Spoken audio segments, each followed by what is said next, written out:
Welcome to the Horror with Nate. And Mike. Gonna change it up a little bit this week. For the last, 10, 12 weeks, we've been bringing you weekly updates and reviews on Scream on MTV, which has now finished its first season with what we thought was an excellent season finale. Yeah, it was pretty damn good. And individually kicking around ideas on maybe not necessarily what's going to happen next season, but if I was in charge, where would I take it? Where would season 2 go? Right. What we would do if we just had complete creative control over a season 2, what would be fun to see. And what a secondary thing to this video and this style of video, which is going to be a new thing that we're going to try out, and we'll do it in a bunch of different stuff if these end up being popular. By the way, let us know if you like this idea. Give us a a comment, even if it's total hate, like this was awful and never do it again. That helps us because we're trying to figure out what our Please structure be nice for though. videos. We do have feelings, right? You know, yeah. So don't be too mean. Yeah, but we're trying to figure out good structures for new videos. So this is basically how we would do it, or fantasy booking. And what we're going to do is we're going to pitch our individual takes on what we would do if we were given complete creative control over a property. Remember, you can send in your thoughts on which ones we should do next if you like this video. And at the end, make sure to comment who, if you were the studio, if you were MTV, whose pitch would you greenlight?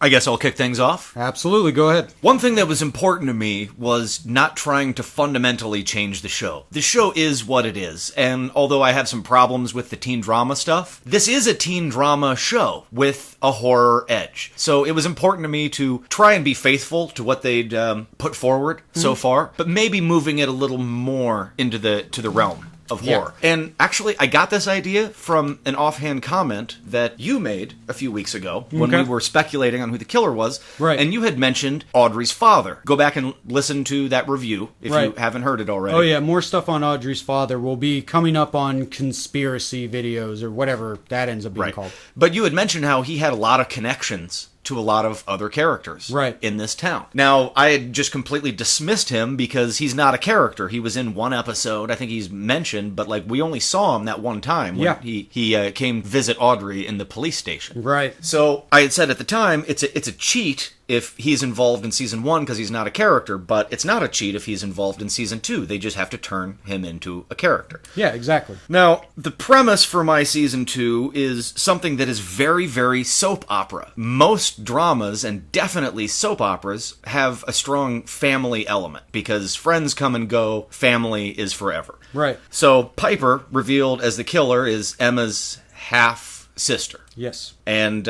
she was allegedly shot at the end of the finale, falls into the water, body not found. Just like her father, Brandon James, who was shot on the dock, fell into the water, body not found. Now, a tenet of pretty much all creative media is that if you're dead and your body isn't found, you're not really dead. And something else that you had pointed out was that Audrey had the gun last. Yep. Well, I pretty much, if you go back and look at that video, it's like, I knew at that moment. I even call it out. And I'm like, oh shit, Noah ended up with Audrey. Yeah. It's whoever ends up with the gun last. Yes. And you know what? Audrey had plenty of time with that gun to change out the bullets.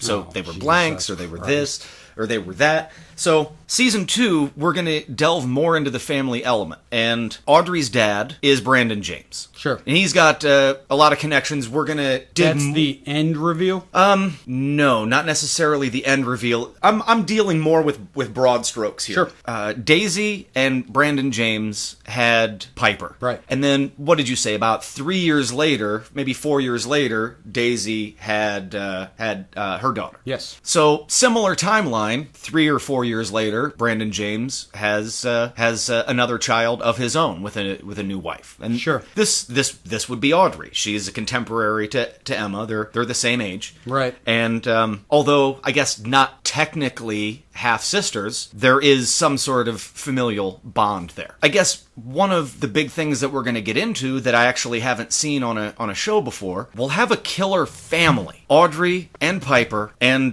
Brandon James. All of this has been as a way to bring Emma back into their family. At the end of season 1, we see Audrey burning a bunch of documents, insinuating she was the one that broke in and stole them. Not necessarily. She might just be protecting her sister, Piper, or her father, Brandon James. Mm-hmm. Brandon James, whatever he did in the past, which we, the viewer, we actually know virtually nothing about what Brandon James actually did or who he actually was, right, or what he even actually looked like. Right, yeah. That it's never been shown once, and everything we know about him comes from secondary sources. We can continue what they did in the first season with some flashbacks, and as things evolve, all of the flashbacks are going to have a different tone to them. Just like any great soap opera, usually at the center of it is some sort of rich or powerful family or whatever.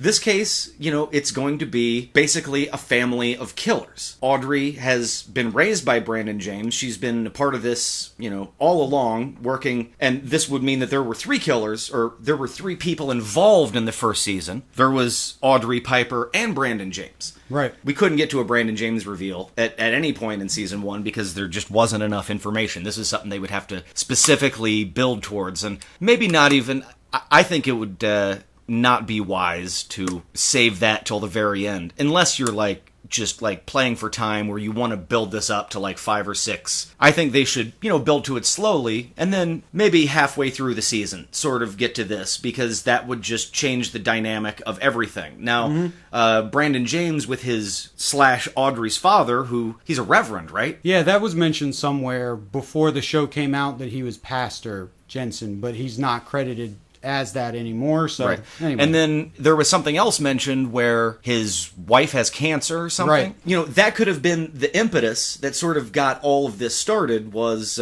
he's losing his wife and family is becoming more important to him. Expanding his family has become of paramount importance to him, and gathering all his daughters together. The shooting of Piper at the end, well, first of all, what this does is it closes out the case of the killer. The killer has been caught, the killer has been killed, no one is looking for them. This frees up Piper to continue wearing the mask in the background, being, oh, well, who could the other killer be? Well, it's still going to be Piper. She's off the table now. Right. No one's looking for a killer, which was the end of stage 1 of their master plan. And honestly, I don't fully have plotted out what their master plan is, but at the same time, this is a teen drama, and it's a soap opera, so whatever their master plan is, it doesn't have to be fully figured out at this point. I think what the important part to do, and this was, once again, sort of shaped a little bit by one of your killer theories, go back and listen to the killer theories on YouTube if you haven't already, was,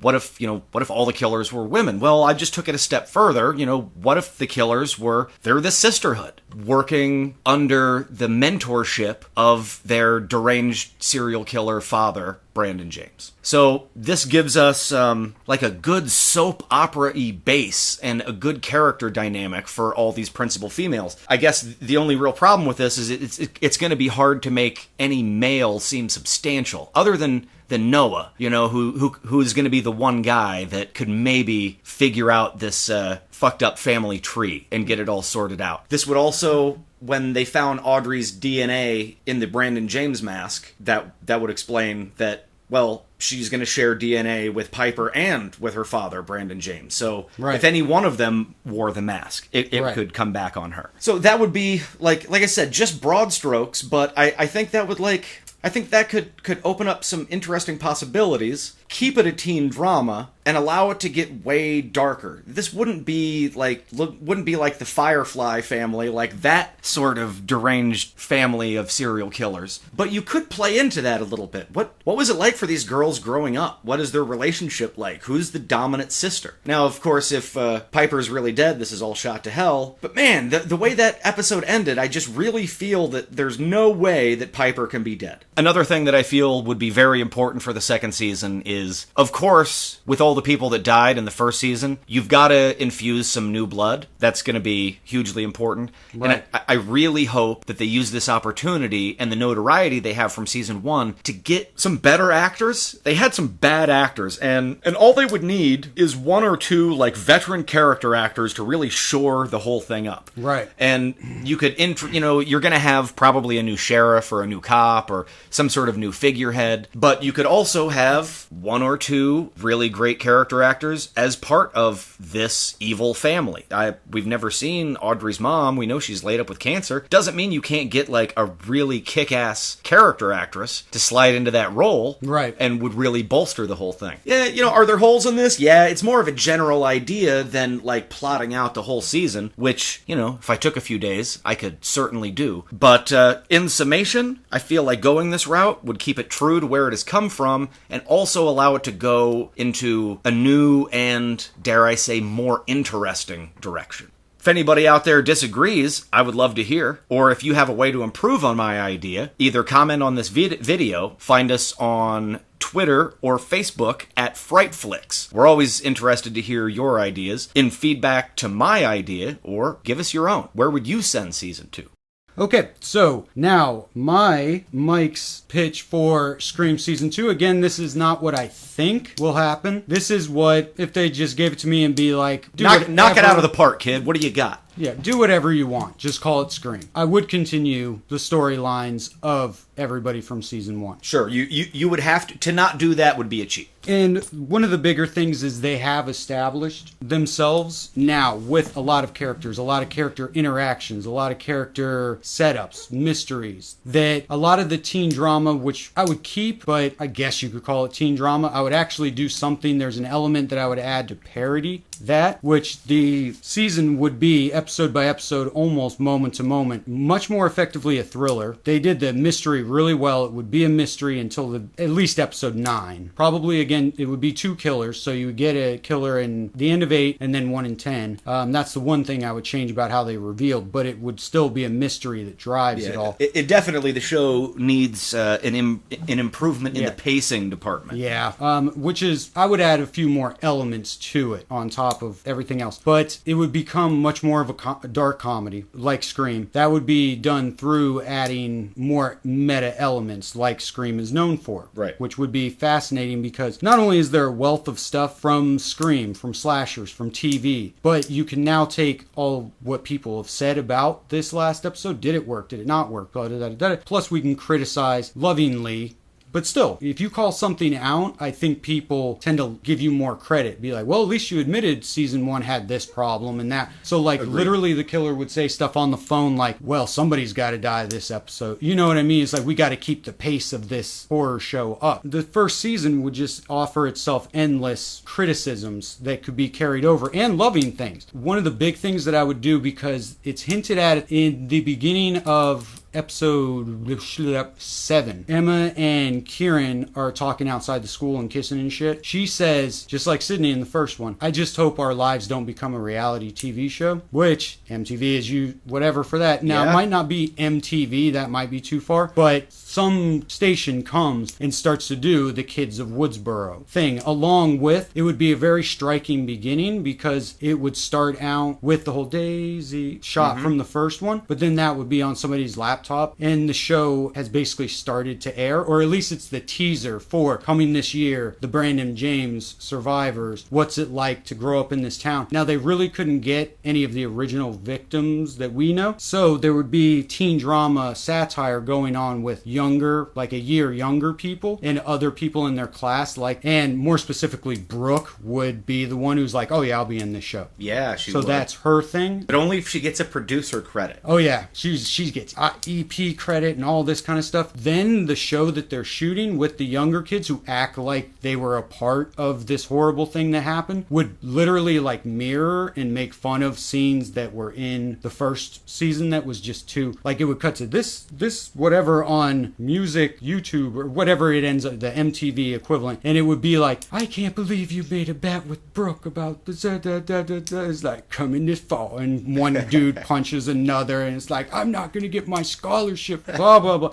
So that would be running underneath it. Their story would be intense, and their story would start out for the most part after a very interesting, very whatever, but you have to have your big Scream thing, and it's meta and it involves a lot of moving parts, But after that, it goes right into, boom, like 3 months earlier. And it shows first shot, Piper getting shot in the head. But it's all very quick. Anyway, so then it starts, boom. All of the main characters are reintroduced, True Detective style. Or one of my favorite things that did this was Inside Man, where it's just like, boom, close-ups, and you don't even see the person interviewing them. But they're like, where were you at this time? What was happening? And trying to break it down, and people are getting confused. And Audrey's one of them, but she's just as confused, or probably less confused, than everybody else. And they're having to recount, and they're all under suspicion. Because they're like, there was a second killer, because who fucking went after Piper? We know that there's a second killer, just like us. Who is it? Blah, blah, blah. So all of them are under suspicion. Like, they're really having to deal with some shit. We would call out a lot of the... Tell me that you're going to get the return of Lieutenant Brock. Oh, yeah, that's definitely coming. But that would be a later thing, like, her entrance would be fucking Shaft. And I'm not saying that because she's black.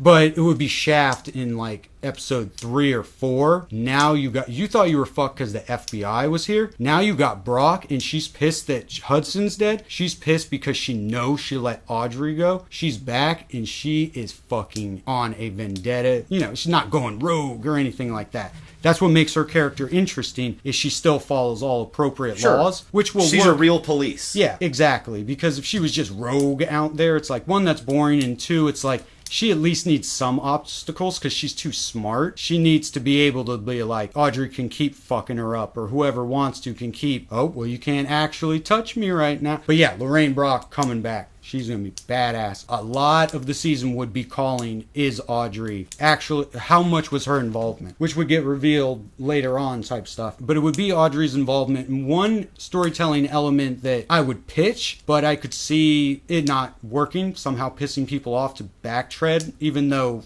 flashbacks are okay. Anyway, would be, you're like, wait, Audrey still has her lock Bible with the notes and stuff. Like, I thought she burned all of that. Is that by episode like 2 or 3, it ends how this last episode ended, where we see how everybody went from the moments after that night, all the shit they've had to go through, and how they ended up where they are at the end shots of the last season. Branson, how did he get out of prison? His old Kentucky lawyer. Right. But basically it would end up being, you would discover that, maybe bits and pieces here and there, but like Brock coming to town, episode 3 would end with Audrey, same shots, going, getting the thing, unlocking it, and burning, because stuff has happened that led her to do that. And maybe she didn't want to do that, or maybe... one of the interesting things about Audrey that'll make everyone conflicted even more on her is she's a filmmaker, so they recruit her as consultant on the reality show. Nice technical and she's advisor. Like, no, I'm not going to do that because it's too risky. And they're like, well, we'll let you direct the episodes. So that's where she would be doing most of the time. And she would be going back and revisiting and doing reenactments of this is what the killer was doing.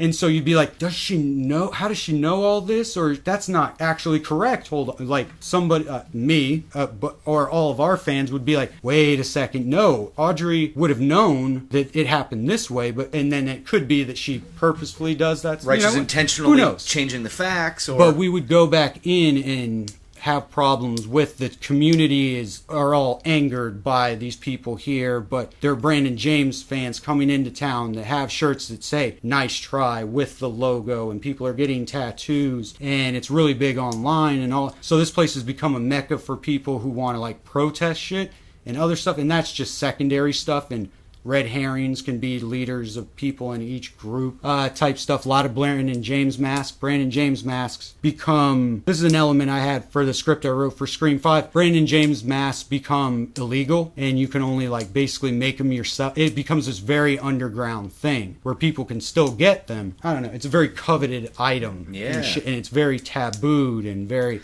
And very valued by like the underground like serial killer collector market. Right. And the killer, whoever it is, whoever the two, just me as a writer, I don't know who they are, and I personally wouldn't know until later because I like to set a lot of balls rolling and then kind of figure it out for myself. But I wouldn't screw anybody over. But anyway, so the killer would even have trouble finding a mask. So the killer would have to wear different masks until he finally, she was able to kill a fan. And take their mask. Or the lady who's like, we need to condemn this mask, leader of the picketing main line who has, mysteriously, we don't know why, she has a mask that she keeps locked up type thing. And it's like, how did the killer find out she has? But an episode ends with her getting killed, the killer finding that thing and putting the mask finally back on, which would be badass. Because, like, also the killers, I would allude to this in some way, probably just hands grabbing stuff, that it's two killers too, because the killers now have to leave that mask strategically in places so the other killer can come in and grab it. You know, it's just the intricacies of how it works without revealing who the killers are. Still have parts like going into the building and stealing the documents, because we got that's behind the scenes of the killer, but it didn't reveal them. So it would have stuff like that where you would see two, possibly three, but probably just two interacting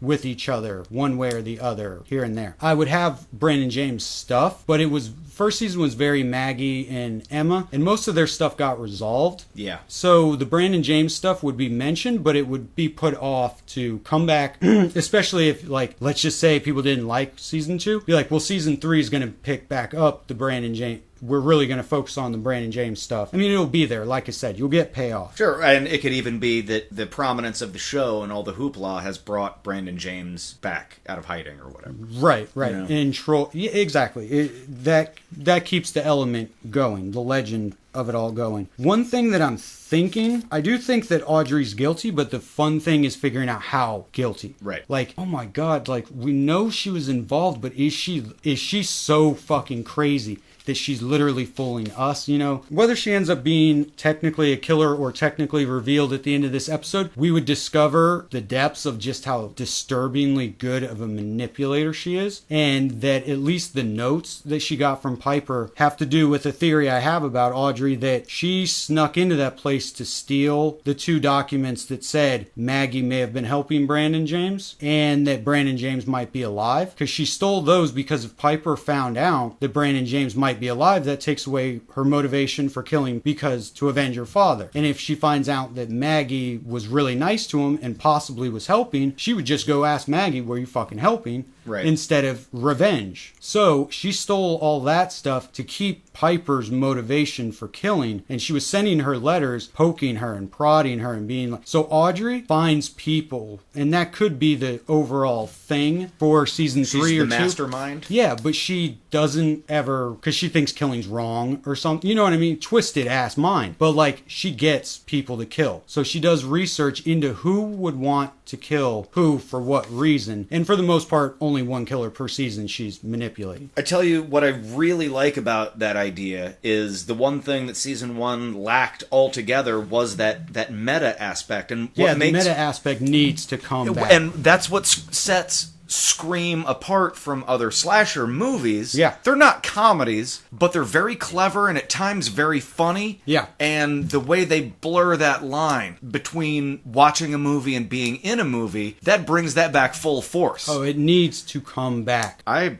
really like that idea. That's great. You've got my vote. I got your vote. Right on. Well, so yeah, that would be my season 2. Like I said, I don't know who the killer is, but that would get figured out organically, and I would spend look how much time I spent on season 1 trying to make sure that shit made sense. If I was the one who was pulling the strings, trust me, it would make sense. It would be the best possible person for the 8 episodes that I've written thus far, type thing. Right. But it would also be Seems cool. fun. Seems interesting. Yeah, it would also be cool, just on a little side note of what I would do with other characters. Kieran, or like I said, Emma's still in the show, but she's now the Kieran to Kieran's Emma, like last time. She's now Kieran's girlfriend, basically. Okay. And we get to spend more time with Kieran. And I would, of course, mix them. Brooke and Noah, Jake and Noah. How do all Kieran and Jake, why would they form relationships, and what would their relationships be, and make them fun and deep and complex? Because like I said, all the bullshit we had to do with laying groundwork and just like writing shitty fucking bullshit drama is done. None of that shit. We're making fun of that shit. Yeah, in no, this season. That's great. Instead of a bunch of painful scenes of the students at school standing in front of their lockers exchange, now we would be on set, and the set is the high school, and the actors playing the kids are recreating this horrible dialogue, only now it would be fun and entertaining because you would have that extra layer to it. Yeah. I like that. If you noticed, I kind of left Noah a bit out of it because Noah fully functions on his own and Noah needs no help from me. Well, and also him running the podcast gives him more than enough to do. Him investigating shit. It gives him motive. It gives him purpose. It gives him direction. A big thing is it's revealed very early on in the first episode of the second season that Noah has a family and has brothers and sisters, and that his sister might die at the beginning, or she's like the front runner of these new group of kids who, because specifically I came up with this line in the script that I wrote that I really liked, where she's watching the TV show that ends up being Woodsboro or Lakewood Teens, the Lakewood Murders or whatever, but you think that anyway, and so you think it's the Scream TV show that she's watching. So when it's like the killer calls and is like, you can't do a slasher as a TV show, and she says, yeah, that's what Noah said. You would think she's saying Noah said that in the episode. What she's saying is my older brother Noah said that, why the show is going to get canceled. Definitely. And then that just led itself. Once again, playing with that line of what's a show and what's not the show. Yeah, exactly. But anyway, okay, so my pitch for Scream Season 2. Yep, Mike went the meta mystery route, which sounds super entertaining. I went more of a soap opera horror route. Two very different approaches to Scream. Either one could work. What are your thoughts? Oh, one just quick element, because I like it a lot, is Audrey filming, everybody filming, they would go back to bowling alley. They would go back to those memorable abandoned places. Right, and now they are sets. Yeah, and have to erase Brandon James graffiti to put up other Brandon James graffiti and shit like that. So the bowling alley would come back in. The hero sets would come back. So I guess no matter what they do in season 2, unless in the off season they hire Mike or myself. By the way, if you want to hire Mike or myself, we gave you the contact information. Get at us through social media. Right. Other than that, after listening to this, I guess prepare yourself to be disappointed for next season, because no matter what direction it goes in, it probably won't be as creative or fun as what we've just laid out for you. We just ruined season 2, because it's like, I want to see Mike and Nate's version. This is bullshit. Yeah. Oh, one other element that I like is the end of the first season, in retrospect, functioned as a teaser for season 2. We just didn't know that, and neither did the makers when they were making it. But it's a teaser for season 2.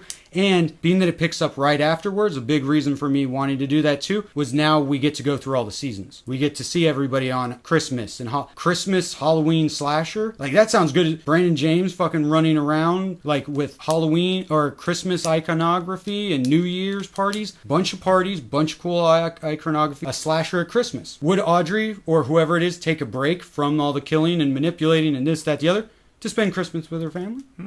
Or would it be like, oh God, I really don't want to have to do this, but I gotta leave family dinner and go sneak into somebody's house and kill them. That would be a fun element too. But there you go, season 2. That wraps up a very speculative and, in my estimation, highly entertaining episode of The Horror. Yes, that was a lot of fun. I like this. But again, remember, guys, we're going to try out new things. Just figuring out how our time is best spent. Let us know if this was good, or if you're like, I get it, but top 5s are what I like to hear. Yeah, we really want to, good, bad, or indifferent, we'd love to hear what you think about what we think. Yeah, right. Hit us back, and we should have a lot of good, fun stuff coming for you. Again, open invitation if you guys want to send us audio, 5 minutes, try to hit 5 minutes of your thoughts on Scream, possibly even movie, but feel free to email me.